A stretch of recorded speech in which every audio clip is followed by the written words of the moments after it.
Noah's Ark. In the early chapters of the book of Genesis, a story unfolds that has captured the imagination of generations, the story of Noah's Arkansas. This narrative, more than a tale of survival and faith, delves into the nature of human wickedness, divine judgment, and the promise of redemption, the corruption of the earth. The story begins with a world fallen into chaos and moral decay. Humanity, having multiplied and spread across the earth, was consumed by wickedness and evil thoughts. Violence and corruption were rampant, and the earth was filled with lawlessness.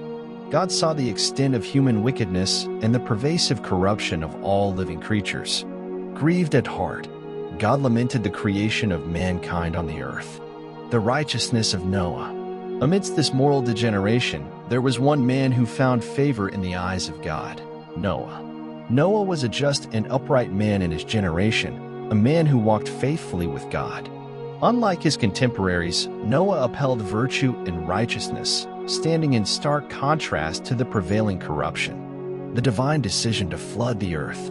God, in his divine justice, decided to put an end to all flesh, for the earth was filled with violence because of them. The decision was made to bring a flood of waters upon the earth to destroy every creature under the heavens in which the breath of life dwelled. Yet, in this moment of impending judgment, God's mercy shone through in his dealings with Noah. The instructions to build the ark. God revealed his plans to Noah, instructing him to build an ark of gopher wood, a massive vessel that would house Noah, his family, and representatives of the animal kingdom. The ark was to be a refuge, a means of preserving life through the coming catastrophe. God provided Noah with specific dimensions and designs for the ark, along with instructions to cover it inside and out with pitch. The gathering of the animals. Noah was commanded to bring into the ark 2 of all living creatures, male and female, to keep them alive with him. Of every kind of bird, of every kind of animal, and of every kind of creature that moves along the ground, pairs were to come to Noah to be kept alive. Additionally, Noah was to gather all kinds of food that were to be eaten and store it on the ark for both his family and the animals. The onset of the flood. With the ark completed and the animals gathered, the fateful day arrived. The fountains of the great deep burst forth, and the floodgates of the heavens were opened. Rain fell upon the earth for 40 days and 40 nights, covering even the highest mountains under the heavens. Every living thing on the face of the earth was wiped out.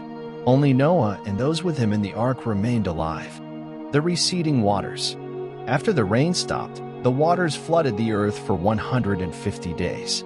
God remembered Noah and all the wild animals and livestock with him in the ark, and he sent a wind over the earth, and the waters receded.